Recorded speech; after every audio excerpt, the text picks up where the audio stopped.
এনে তো শাহজালাল, হ্যাঁ এটাই শাহজালাল। সিলেট যাওয়ার পথে আমরা মধ্যরাতে একটি হোটেলের মধ্যে আমাদের খাবার দাবারের বিরতি দিয়েছিল।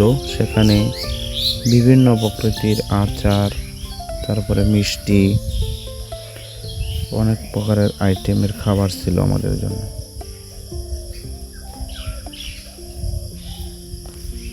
সেই খাবারগুলো আমরা নিলাম, বাচ্চারাও নিল। দই থেকে শুরু করে অনেক মিষ্টি। খাবারগুলো ছিল অনেক দামি। হোটেল হাইওয়ে লিমিটেড খাবারের লিস্ট আমরা স্ক্রিনের মধ্যে তুলে দিচ্ছি। খাবার দাবার শেষ করে আমরা চলে গেলাম সিলেট হযরত শাহজালাল রহমতুল্লাহির মাজারে। সেখানে বাচ্চাদের নতুন অভিজ্ঞতা, একেবারেই তারা সেই মাজার সম্পর্কে অবহিত নয়। অদ্ভুত অদ্ভুত সেই প্রশ্ন, যেটা শুনলে আপনারও আশ্চর্য লাগবে, না জানলে যা হয়। এই যে এখানে অনেকে শুয়ে রয়েছে, তারা সেটাকে বলছে যে এগুলো কি সবাই পাগল নাকি। আমাদের কিছু সময় কাটালাম। রাত্রে ছিল প্রায় 4টার দিকে। অনেক মানুষ এখানে শুয়ে রয়েছে। পরে ছাত্রছাত্রীদেরকে নিয়ে আমরা একটু ভিতরেও গেলাম। ভিতরে গিয়ে ভিতরে পরিবেশের সাথে কথাবার্তা বললাম।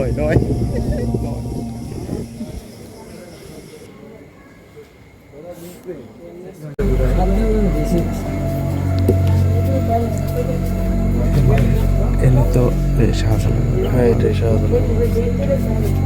এই যে শাহজালাল যেটা কবর, এখানে গেট বন্ধ।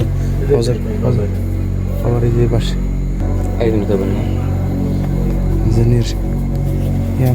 হযরত শাহজালাল, ওনার কবর।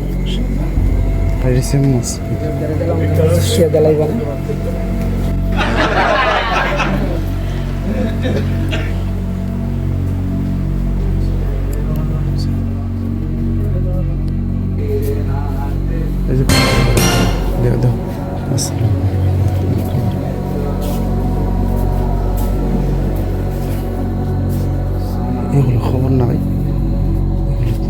যে এগুলো তো ইয়ার মাজার। এই যে এটা কি শাহজালালের সফর সঙ্গী। আর ওই পাশে ওনার রয়েছে শাহজালাল, ওই পাশে যেটা গেট লাগাল, যেটা ভিতরেটা। এই যে তারা সবার সঙ্গে আছে, মারা গেছে। ইতিহাস জানো না, হচ্ছে শাহজালাল শাহপরানের ইতিহাস।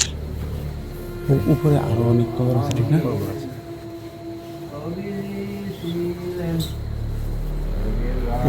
স্যার